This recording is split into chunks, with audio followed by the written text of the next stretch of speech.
A shout out to our podcast sponsor, sportsponsorship.co.uk. If you or your business are interested in making a real difference to the Scottish game, supporting hundreds of kids into regular football, get in touch with sportsponsorship.co.uk and they'll find the right fit for your brand.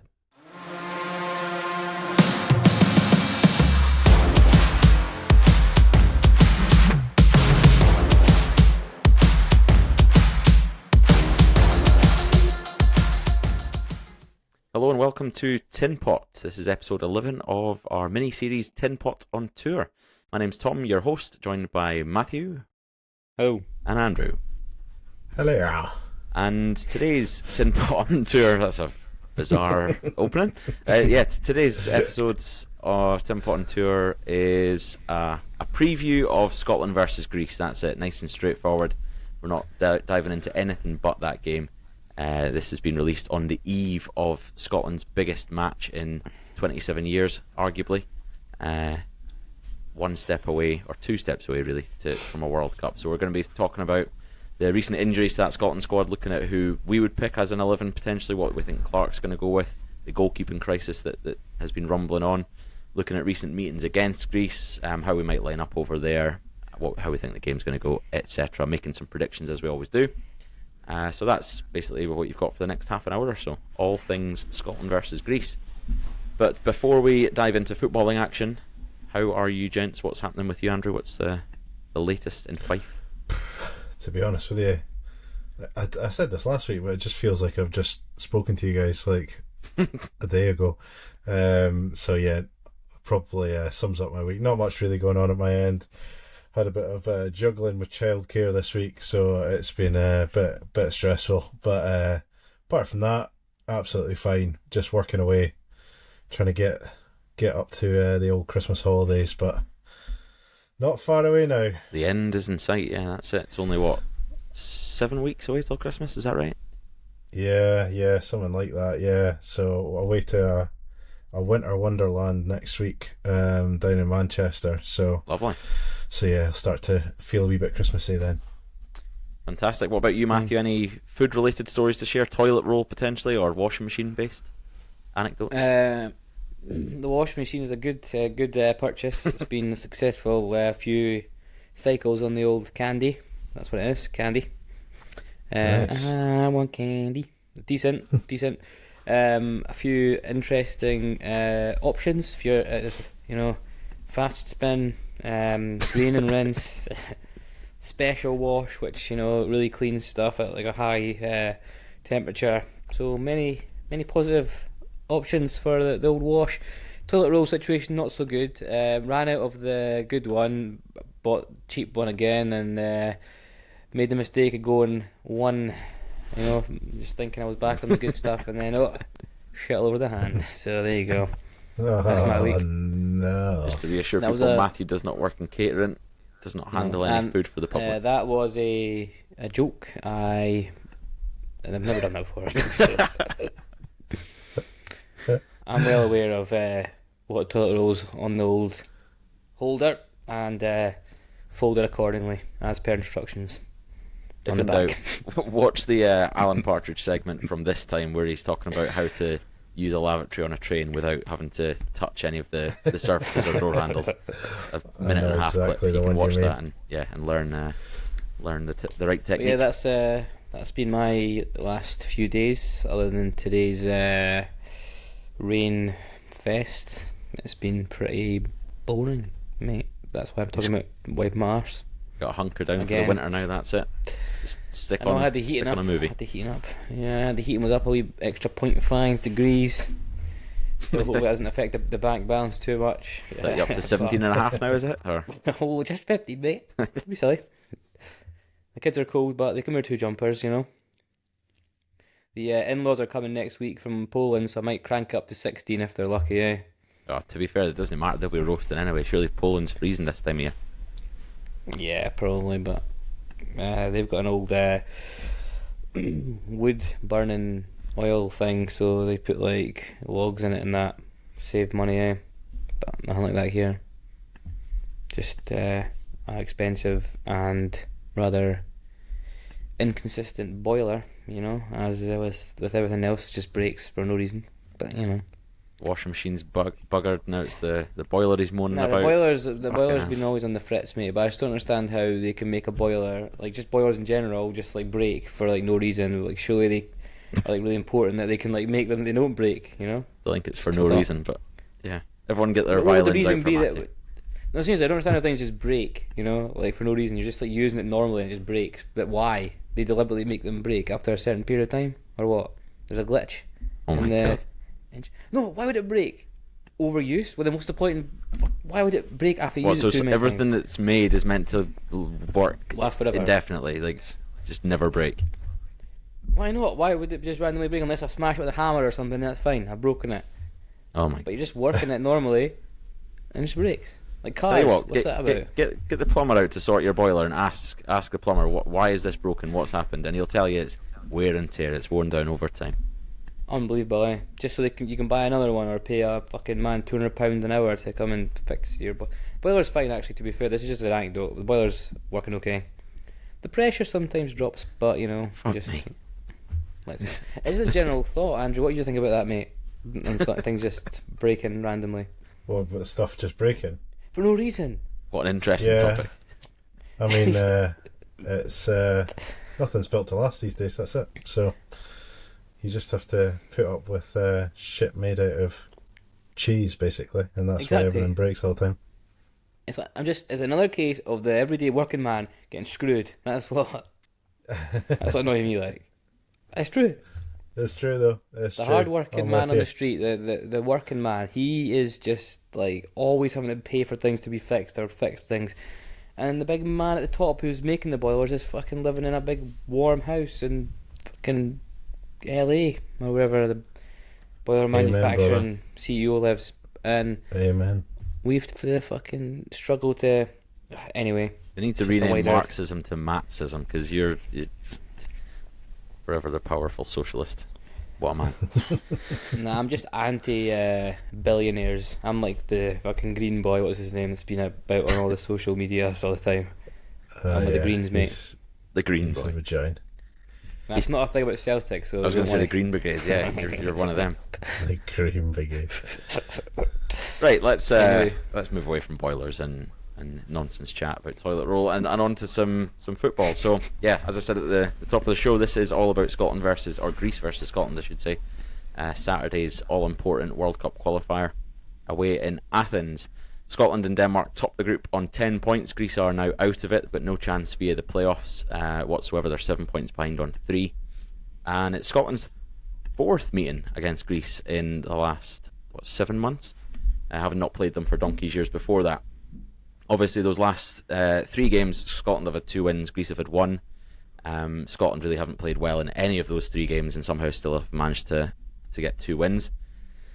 And yeah, based on the last camp, we had a victory at home to Greece, that 3-1 win coming from 1-0 down, and the win against Belarus. Both performances were pretty flat. We got 6 points, but Steve Clarke was very vocal in the press, as were the players, about their sort of frustrations and their anger towards themselves at 2 bad performances. So we come into it in sort of a wee bit poor form, but alas, it's the best chance we've had to qualify for a World Cup. Well, since the last time we were there in 1998, we've got 2 games now where we need to draw or win against Greece and then beat Denmark no matter what happens, assuming they're obviously going to beat Belarus in Copenhagen. And yeah, first of all, Matt, what's your take on the squad? It's more or less unchanged with the exception of those injuries that I've had to pull out. Yeah, just the usual bunch of guys for the last ride. The last time together as a group with the manager, and gonna go out on a blaze of epic failure. Failure. As is the Scottish way, glorious failure, if you will. There you go. That's my take on it. I'm a pessimist. I've gone from being an optimist to a pessimist. I've reverted back to the typical Scotsman who is never gets anything good in his life, always getting disappointed. So you're saying that, I mean, obviously if it's going to be failure, we're only talking about Greece just now. We've got an episode on Tuesday coming out before the Denmark game, and we'll dive into all things Denmark at that point. But we must get at least a point in Greece to keep it alive, because if we lose, we're done. So you're saying that it's a defeat in Athens. That's what you're predicting. Yeah, it's hard. Is it going to be the Scotland that rocks up that was so resolute in Copenhagen and who really nullified the Danish threat, or is it going to be the Scotland team that were fortunate to beat Greece? Could have been 2 or 3-0 down. I'd like to think that the players have shaken off the, I don't know, what was it, the shackles? I don't know, the fear? I don't know, because they seemed to, especially in that second game, but I honestly, I cannot call it. I can't. I don't know. I can't call who's he going to play, what formation is he going to play, how the players are going to turn up, and what mindset they're going to be in. Also, you have to look at the opposite side of that. Greece have nothing to play for, and we know they can attack quite well, and when there is points in the line, so can we defend well enough to stop their flair players? We certainly struggled at Hampden with their movement off the ball and their sort of fluidity in attack. So I don't know. It's because the last 2 games were flat in terms of performance, so surely it can't. Greece not playing for anything is going to play is that beneficial for us, or is that a bad thing? Again, I mean, they won't feel any pressure. The pressure's all on us. They have players that are flair players, so that maybe those players will take even more of a risk on and off the ball and try things. So it could work in both ways. They could be so relaxed that they have errors at the back. There could be opportunities for us to get more attacks if they're less pressure on the ball with the terms of their press. But then again, they could really hurt us in attack if we are not completely switched on. So it really is an unusual sort of game for us to go into, with us being the team that have something to play for. Usually we're the ones that are like knocked out, and then we seem to get the good results. In the past that's happened before. Croatia, and you've been there before. So again, I don't know. Yeah, he's just going around in circles here. He's still got no idea. It's such an unusual position to be in as a Scotland fan, to be like the team that are close to achieving something special against a team that's like out of it. So I don't know. I'd like to hope that I'm wrong, but Andrew, Matt's briefly touched on it there about how he thinks Clark might line up. There's always impossible to predict Clark's sort of thought process leading into these games. What do you think? With the squad selection he's got available, with Gilmore being out, Miller being out, McCrory probably wouldn't have started, but he's obviously dropped out. Do you think he's going to stick with that back 4? Do you think he's going to try and park the bus a bit more? Will it be 1 up top, 2? What do you reckon? Yeah, I think that I think personally, I've written down kind of a team that I think I would say should start, but it doesn't look like a bad one, at all. I know we've got a couple of injuries there, but I don't think it's absolutely detrimental to us winning a game like this. If anything, actually, with maybe a couple of the appearances, there'll be boys in there that with something to really prove at the moment. So yeah, I don't personally, I don't feel too pessimistic about it. Looking at the two sort of teams, not too aware of what Greece's sort of injury situation is, but the caliber of teams that these players are playing for are much a likeness to the Scotland team. You're looking at sort of Benfica, Roma, Olympiacos, Sporting, a couple of Saudi teams, Panathinaikos, these kind of teams. So, for us, with having not bad sort of Serie A teams, Premier League, maybe a couple of Old Firm players in there potentially, there's not much in it. There's really not much in it. So I wouldn't expect... I'd expect a tight game, but I do feel that we have more quality in that squad, and I really hope that things start to click a little bit more As you said, we're maybe a little bit fortunate, recently on that side. But I think if it does click, then we should win this game. Greece, with them not having anything to play for, is that a good thing or a bad thing? You were saying, personally, I think they'll have a go at us, but will they have the momentum to really try and push and close us off and finish the game?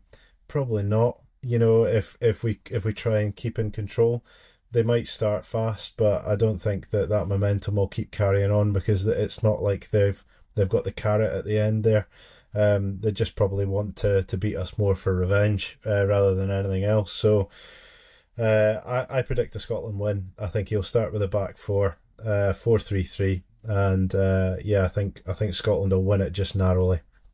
Interesting. Yeah, I think the back four will be used. He's made his bed with that over the last 12 months, and we've had some pretty good performances in that. You need to remember that as much as the performances in October weren't good, it's now one defeat in 9 competitive games, which spans back like just over a year.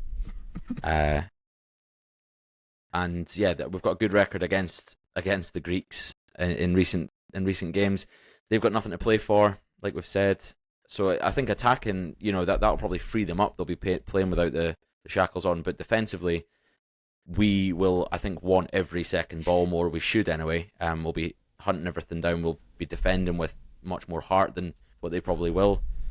Their manager's probably getting some question marks put over him at this point, even though he's relatively new in the door.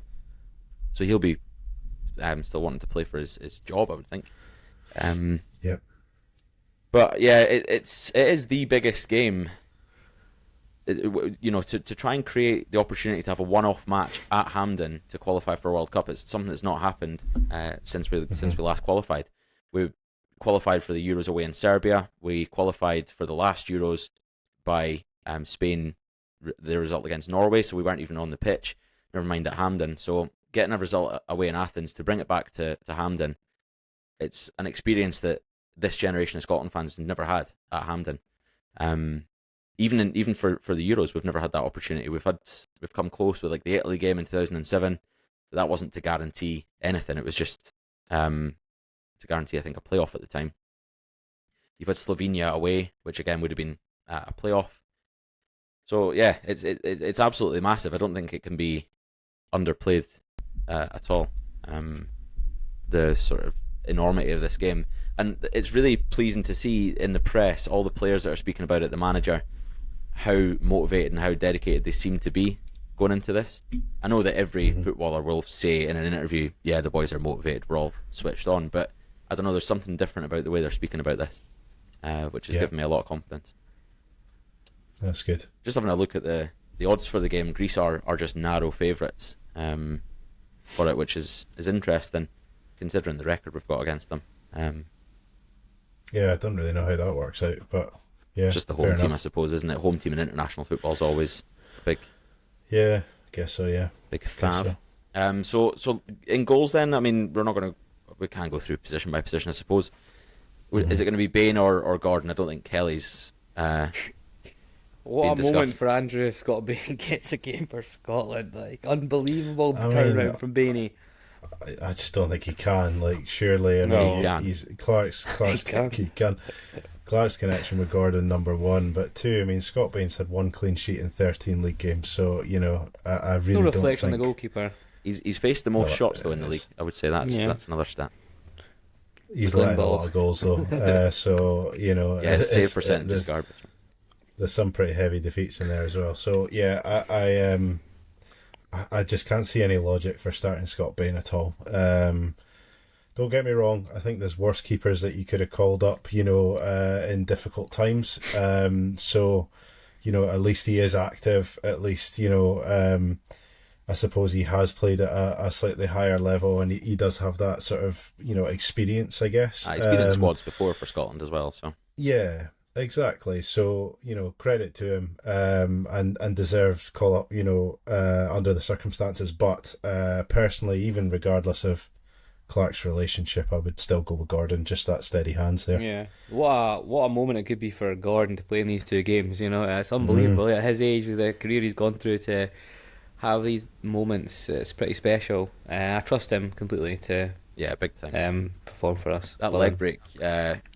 What was he, 40 at that point or 39? I mean, everyone was writing him off at that stage. To come back, and then he's been injured again, and he's now come back.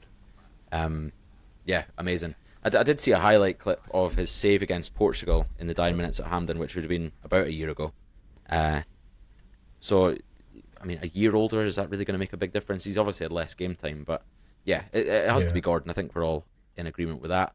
If we're saying it's a back four, I don't know if we're in agreement, but Robertson and Hickey are nailed on at the sort of wing-back positions. And then centre-halves, I think it's most likely to be Hanley and Suter. Would you agree? Yeah. His boys. I would have liked to have seen McKenna, but yeah, Hanley and Suter, I'll agree with that. Yeah, I think that's most likely. Is Hickey fully fit? Yeah, is Hickey Yeah, ready? he played for Brentford recently. So he's back playing first team football. But I think if it was a game where we're going to dominate the ball, you'd maybe see McKenna, so he can play out from the back a bit better. But when you're defending your box, which we will be for the majority of the game, I would think you need Hanley in there, and he's proven for Scotland he can do it time and time again. So, that's I think a locked in back four. Now, are we saying two up top, one up top, or are we going to go 4-2-3-1? What do you reckon? I've gone a pretty much a 4-3-3. To be fair, so just with the sort of two wingers and that three at the top, just able to kind of tuck back a little bit, if need be, so it could become a sort of mid five kind of thing. But yeah, give us some names.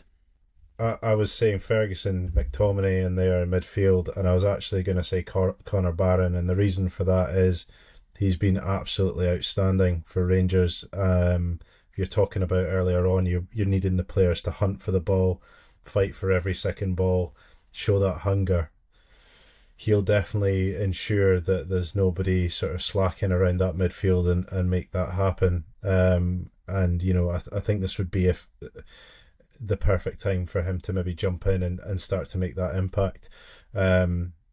He's having a much better season than I thought he would. And then McGinn, Gannon Doak on the wings, and Adams up top is what I would like to see. But don't know what you guys think about that. Yeah, I mean, it's fair enough saying it's what you'd like to see. Yeah, we can all agree that Barron's not going to get a start, I don't think. But I can see, for the reasons you've said, you watch him every week, you understand what he can bring. I can understand why you'd want him in. I think players like McGinn, McTominay, Adams will be stick-ons to start. In the middle of the park, without Gilmore there, who plays that anchor role? Is it McLean? Is it Christie? Can Ferguson do that? What do you think, Matt? What's your sort of formation, your lineup? Who are you bringing in? I think he'll go 4-4-2 again. I think he'll deploy the same tactics that worked relatively well in Denmark. I think if you go with the one up tops, and you're planning to sit in, and it's obviously it's so isolating for Adams, and he runs about, knackers himself, doesn't really get much opportunity, and people get annoyed at him because they think he's not playing well when he's really had barely any chance to do anything. So I like the Dykes and Adams sort of duo up front. I think he'll go with McLean and Ferguson, and then McTominay and McGinn sort of as an inverted wide midfielders, and he'll keep it relatively compact, and try and hit the two boys up front. That's what I think will happen. And Christie and Gannon Doak to provide some energy off the bench. I don't think Christie in the midfield worked as we'd hoped against Greece. We were all surprised to see him in there because Clark's never played him there, even though he had been performing well for Bournemouth. It just didn't work, I don't think. So I think he'll make way for Kenny McLean in the middle of the park. I think McLean will start. I agree with that. Without Gilmore, I think McLean's going to be in there. McTominay, McGinn. I would agree. I think Doak's maybe better off the bench. I can see Christie starting. Maybe in the wide positions. I don't know. You could swap Christie for Dykes perhaps and play Christie just off Adams.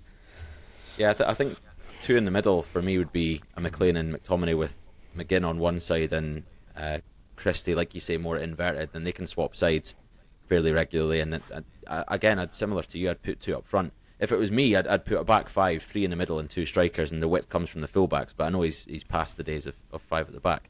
But that's what I'd be doing. But Lennon Miller, as much as it pains us to say it, he's not really going to be a miss because he's not had the game time for Scotland. So him dropping out, McCrory dropping out, it's good. It's good squad depth, but they're not massive misses. I think Gilmore potentially is going to be the biggest issue, not having him in the centre of the park. Yeah, big time. It's a bit of a worry with Miller, isn't it? Because has this move maybe come a wee bit too soon for him? Is it too big a jump just now? Don't know. There was obviously quite public comments, I don't know, 3 weeks to a month ago or something like that, with his manager being, very, very critical of him in the media. So I really hope that this isn't going to sort of stunt his career a wee bit, because he looked so promising last season.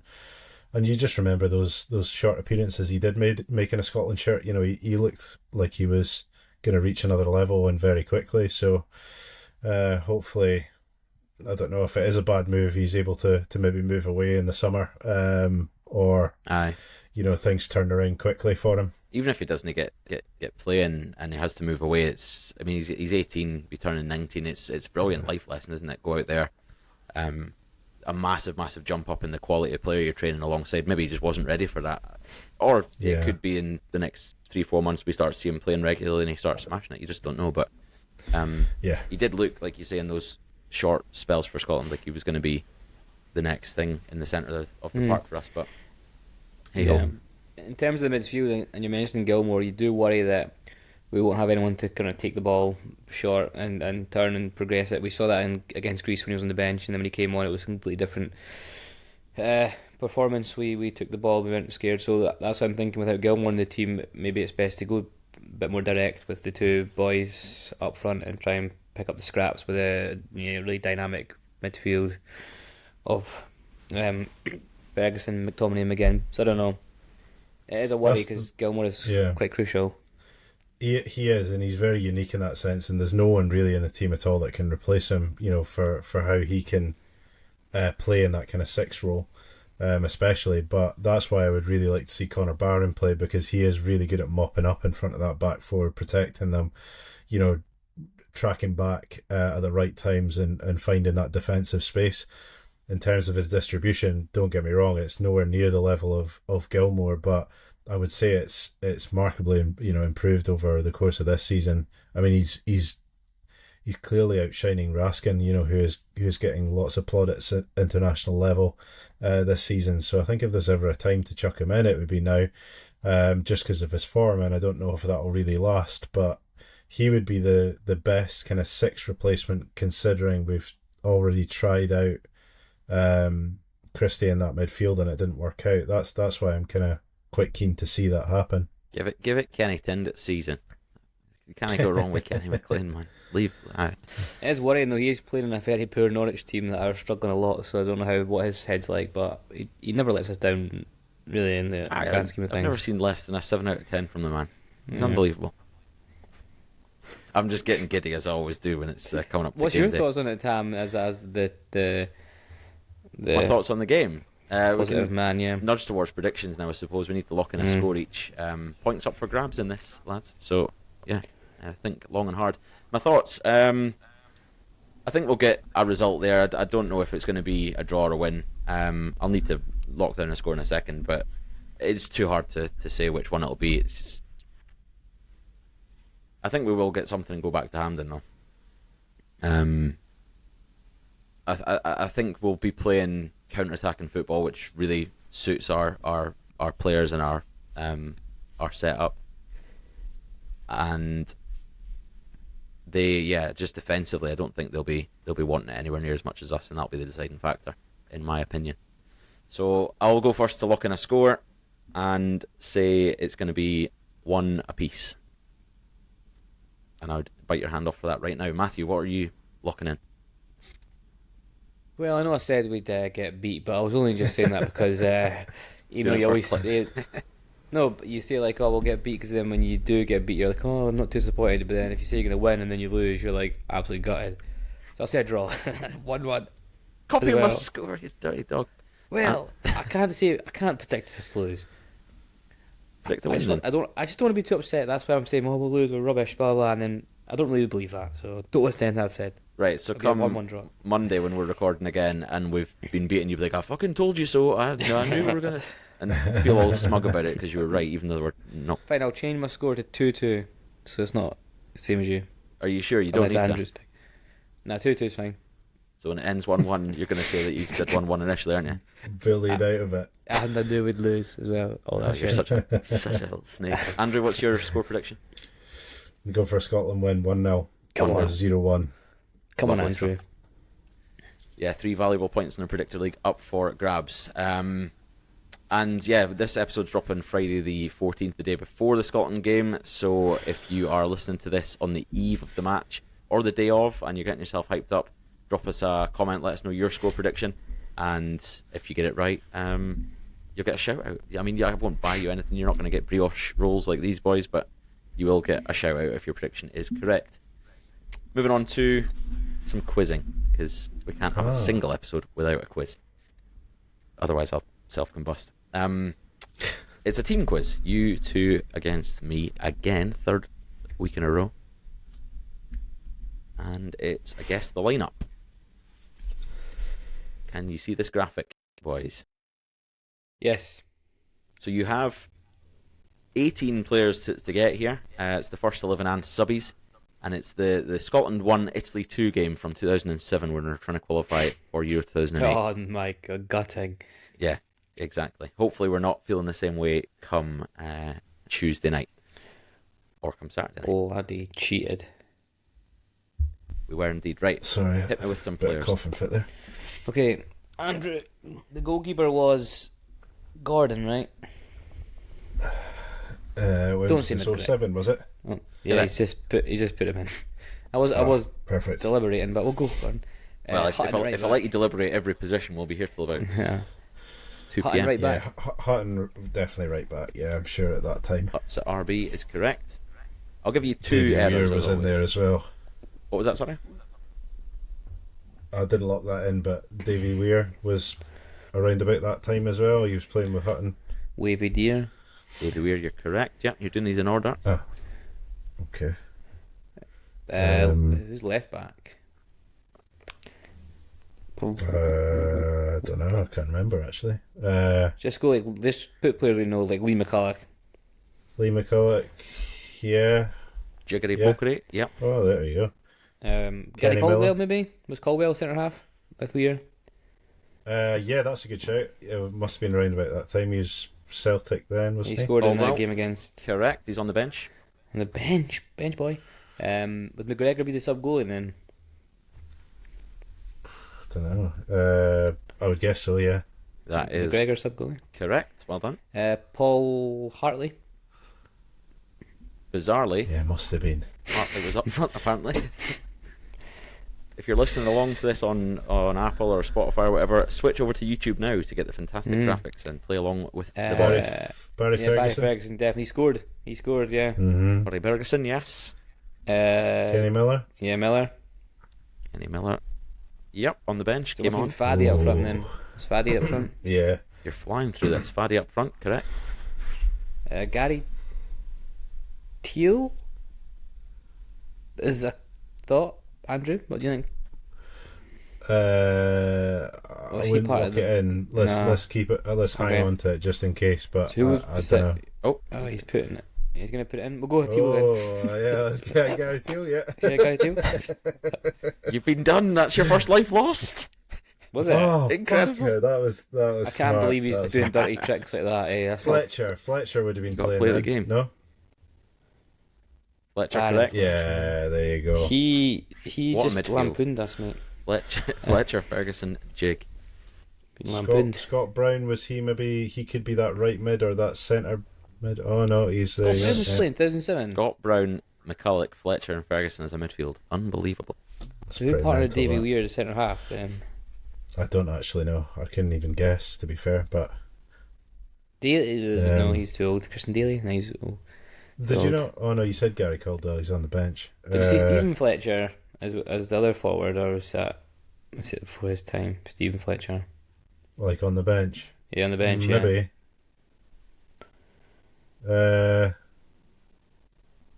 Yeah, I mean, I can't think of. It was. Was it too early for him? Was he still at Hibs then? Maybe No. 2007, perhaps. What about Murty? Was he about that time? Or was that again the shite players after George Burley and that terrible time? I don't know. I thought Murty was. Think of the centre half, I thought man. Murty. I can't think of any centre halves. I can think of centre halves before that time quite easily, but I can't think of any centre halves of that time. Steve McManus, maybe.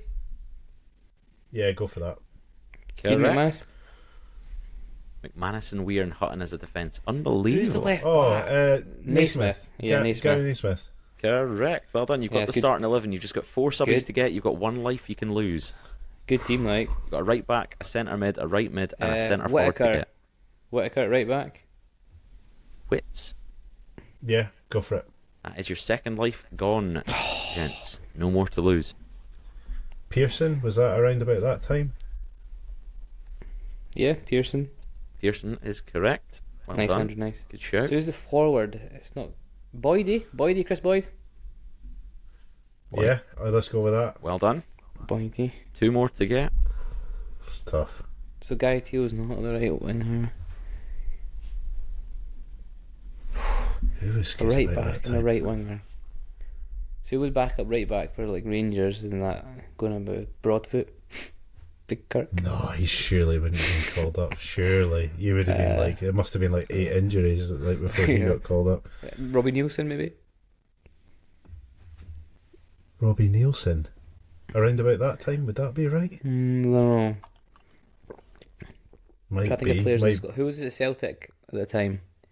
Right back. right back. Tom Boyd? I'll help you. This Tom right Boyd. back was neither at Rangers or Celtic at this point in his career. Was he playing in Scotland? Come on, I've helped you enough with that. No, you haven't. You cheated us with the Gary Teal hover. That's not That'll be cheating. forever That's known as- tactics. That'll be forever known as the Gary Teal hover. This Hover player no never more. played in Scotland. Never playing in Scotland. So he's English right back. It's tough, Andrew. I'm limping you across the line here. Well, Fuck me. give us some clue on the right winger. Right mid did play a lot of his career in Scotland, the majority of Is it the 170 goal hero Neil McCann, perhaps? He should be starting. He'd still be playing now. Yeah, should be.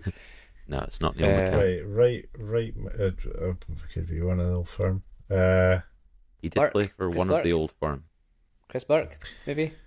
Chris Burke's a shout. Yeah, One Chris real. Burke's a shout. Maybe. Burke. Since you're down to your What was last that life, I'll time? need you to say we're locking this in before I take lives off you. Make or break time. I'm just trying to think if he played a lot in Scotland. Barry Robson played for Celtic around about that time, or if not, just maybe moved from United, possibly. Burke, I don't know where he was. I don't know if he was still with Rangers at that time or not. I'm not actually that sure where he went after. But he didn't. Well, did he play most of his career? He came back to Scotland. I don't know. What do you think? Maybe Burke was a more reliable shout. I honestly. Yeah, stuck. let's go for Chris Burke. Burke, yeah. Yeah, let's go for that. Burke locked in at right mid. It's incorrect, and therefore you have lost to the quizmaster again, gents. Sorry about that. That's your lives God. gone. Make us do subbies That's as well. You've Yeah, that's brutal. Yeah, the subbies right as well. mid just was recently relieved from his duties in management in Scotland. It's Barry Robson. Oh, yeah. Oh, it wasn't Fucking Robson. joking, fucking bastard. And the long Right hair wing is a right strange back position for him, like. who spent his whole life in England. Graham Alexander. I would have never got that in a million years. You got the first 11, but that wasn't the game tonight. It was to get the full squad. Came close. Okay. Fell Pretty short. well there, Yeah, to be did fair. alright. Yeah. Robson was a right wing is a strange position for him. I thought it was CM. No, he started as a right mid. That's what No, we he like. started as a right mid, yeah. Cheat. And he started putting on the beef. Had to go into the middle. Sweet beef. And now he's He's gone. He was The Rovers. pillar of athleticism, so he was. Right, that's the end of Tinpot and Tour episode 11. It's 40 minutes in now. Thanks for bad. listening. Gift. What was that, sorry? Not bad time, I think. Pretty good. Yeah, incredible. Oh. Reasonable. It'll be less than that after a year Oh, yeah. editing as well. After I edit out our ramble Yeah. about technical issues halfway through, yeah. Right, yeah, thanks for listening. Drop us a prediction of your lineup, of your score down in the comments. If anyone gets the score right, we'll give you a shout out on Tuesday's ep. Yeah, thanks for listening. See you next week. Up the Come on, Scotland. Scotland. Come on. Like, subscribe. Cheers. Come on. But, Go.